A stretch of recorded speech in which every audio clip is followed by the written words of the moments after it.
tous nos téléspectateurs, pour tous les Français. Apostrophe, Bernard Pivot, c'était sur Antenne 2. 50 ans aujourd'hui que cette émission a été lancée, avec beaucoup d'archives qui restent dans les mémoires. 50 ans du premier épisode donc de Apostrophe, une émission qui est rentrée dans le cœur des Français. Nos années Apostrophe, 50 ans de livres et d'idées. Je vous le montre, ce magnifique livre. Il est publié chez Flammarion en collaboration avec l'INA. 250 photos inédites et une centaine d'extraits pour revivre les vendredis soirs d'Apostrophe. Le premier épisode, donc, c'était le 10 janvier 1975. Une émission culturelle où les plus grands écrivains et les plus grands artistes se sont succédés. Apostrophe rencontre en fait rapidement le succès grâce à la qualité de ses invités, mais aussi grâce à sa liberté de ton et aussi grâce à ce générique. Écoutez.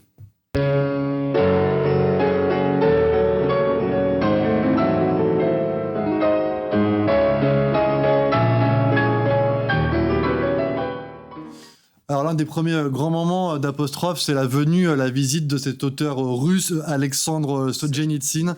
L'homme vient de passer en fait plus de 10 ans dans les goulags staliniens. Il a survécu, il a invité en 1975. On est alors en pleine guerre froide. Et puis l'auteur raconte comment, à travers son œuvre, eh bien, il tente de montrer que même privés de biens matériels et d'espoir, les hommes peuvent encore être poussés par un grand élan de vie. Écoutez.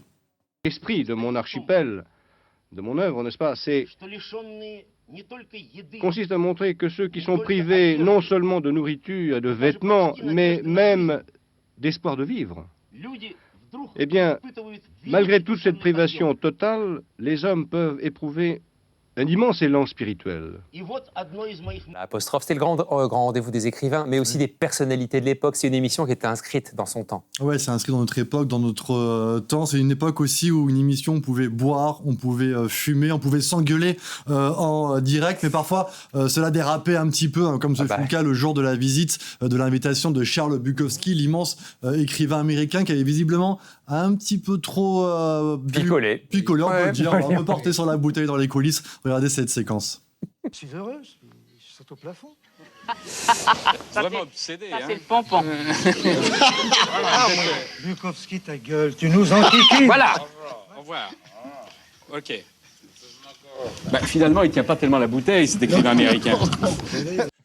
Ah oui. Assez à l'aise pour réagir en direct, hein, il faut le rappeler. Ouais. Et c'était ça aussi la force de cette émission, c'était le mélange des genres en fait, où on pouvait parler littérature entre écrivains, entre sportifs, mais aussi entre hommes politiques. Regardez cette archive, François Mitterrand est invité, il n'est pas encore président de la République. Apprécié, quelle humilité, il parle justement du fait d'écrire.